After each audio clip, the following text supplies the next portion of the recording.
Most people think debt is a math problem. If it were just math, you wouldn't be watching this. Debt is actually a weight, a physical pressure in your chest that follows you into your sleep and sits at the dinner table with your family. I spent years carrying that weight because I tried to fight it with logic alone. Today I want to show you the emotional and strategic order that actually works to get you free. Not the banker's way, but the way that actually stick. I remember a time in my early 40s when I was afraid to check the mail. It sounds silly now, but back then a simple white envelope with a window in it could ruin my entire weekend. I had a mortgage, 2 car notes, and 3 credit cards that I'd used for emergencies that were really just lifestyle choices I couldn't afford. I tried the traditional advice. I tried to pay off the highest interest rate first because the math said it was optimal. But I didn't see the needle move. The balances were so high that my small extra payments felt like throwing a cup of water at a forest fire. I lost heart. I gave up and went back to the minimum payment cycle for another 3 years. It wasn't until I stopped looking at the interest rates and started looking at the human being in the mirror that things changed.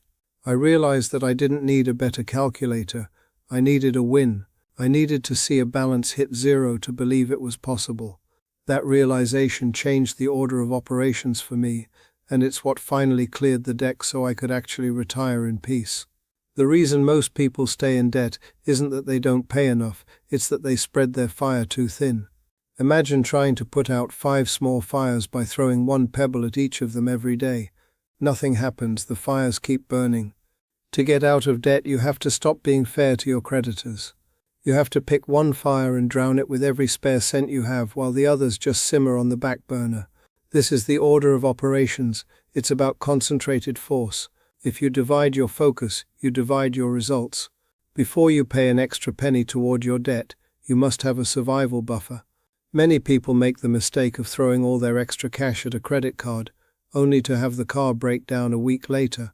Since they have no cash, they put the repair back on the credit card. The rule: you cannot kill debt if you are still using debt to live. Think of it like a boat with a hole. You can't bail out the water until you've plugged the leak. A small starter emergency fund, let's say $1,000 or 1 month of basic bills, is your plug. Action step: stop all extra debt payments immediately. Keep paying the minimums, but stack every extra dollar in a plain savings account until you have that starter buffer. It's your peace of mind insurance. Now we get to the controversial part.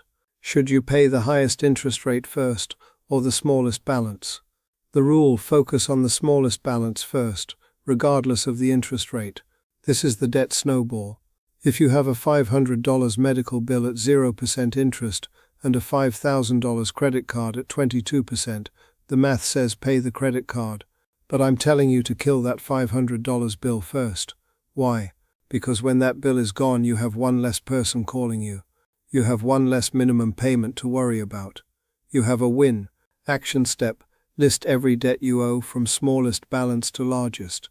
Ignore the interest rates for a moment. Put every extra dollar toward the top name on that list. When it's dead, take everything you were paying on it and move it to the next one. You cannot math your way out of a problem you behaved your way into. While you are in the order, you must live in a temporary state of deficit. The rule: if you are in debt, you are in a financial emergency. Act like it. When I was getting out of my hole, we stopped going to the movies. We stopped the upgraded grocery items. We didn't buy new clothes unless the old ones had holes. It felt restrictive at first, but then it felt like a game. Every dollar I didn't spend was a dollar I used to buy my freedom back. Action step: for the next 90 days, cut 1 major category of want from your life entirely. Use that specific amount of money to fuel your snowball. Once the small cards and bills are gone, you usually hit the big 3: the car, the student loan, or the remaining high-balance credit card. This is where most people get tired and quit. The rule: identify the anchor. If a debt payment is taking up more than 30% of your take-home pay, that debt is an anchor sinking your ship. I've seen people struggling to pay off $10,000 in credit cards while sitting on a $40,000 car loan. Sometimes the fastest way to get out of debt is to sell the thing that caused the debt. Action step: look at your largest debt. If it's a vehicle or a toy like a boat, ask yourself, Do I love this more than I love the idea of being free? If the answer is no, sell it, buy a reliable point A to point B car with cash, and use the difference to finish your snowball. The final step in the order isn't paying the last dollar, it's building the wall so the debt never comes back. The rule: credit is a tool for the bank to make money from you, not for you to build a life. Once the debts are gone, people often celebrate by treating themselves on, you guessed it, credit. They haven't changed their relationship with the plastic. Action step: once a debt is paid, close the account. People will tell you it hurts your credit score. Maybe it does for a moment. But a high credit score is just a grade the bank gives you to show how good you are at paying them interest. I'd rather have a high bank balance than a high credit score. Let's get practical. Here is the order that actually works. If you follow this, you will see light at the end of the tunnel, the starter buffer. Save $1,000 to $2,000 immediately. Stop all extra payments until this is done. The list: write down every debt from smallest balance to largest. No exceptions. The minimums: pay the minimum on everything except the smallest debt. The attack: throw every extra dollar, every tax refund, and every side hustle penny at the smallest debt. The celebration: when it's gone, celebrate for 5 minutes, then move the entire payment to the next debt. The review: every 30 days look at your progress. Seeing the total owed number drop is your fuel.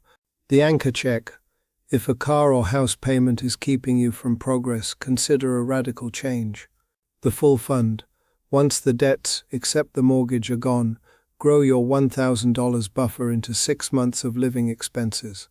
The never again: commit to a cash basis lifestyle for everything that loses value. I hear the critics, they say, but Grandpa, my interest rate on my student loan is only 3%. Why would I pay that off instead of investing? Because you can't calculate the interest rate of the stress you feel every time you see that balance.